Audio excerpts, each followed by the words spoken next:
On the steps of the press syndicate, journalists stood to remember Mayada Ashara, a martyr they called her, to sacrifice her life while doing her job. To many, her death is a reminder of the state's failure to protect journalists. This is an assassination attempt. A bullet in the head means that someone intended to shoot her. This is one act in a series of assassinations, and Mayada is a first in 2014. The violence in the streets is unprecedented.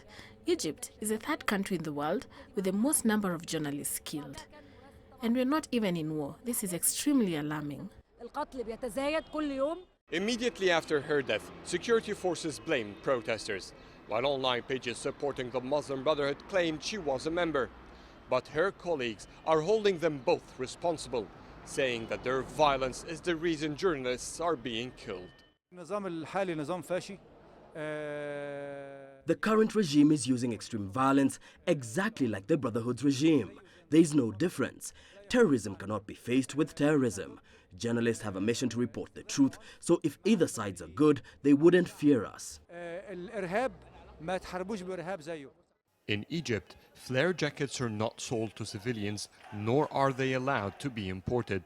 It's young journalists who are usually assigned to cover the clashes, and most of them are not contracted. So when harmed, they don't have any insurance, and legally, organizations are not committed to help out. The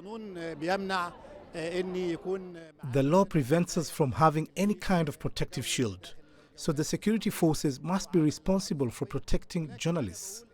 They must be insured from many things are missing, and now journalists are being targeted.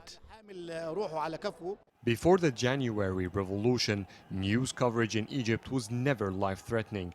And as political rivals usually announce contradicting reports, some journalists risk their life to find the truth. Mayada is the 11th journalist killed covering the Egyptian unrest since the January Revolution in 2011. 9 were killed while Morsi was in power and during the violence that followed his ousting. Only 1 died during the January uprising.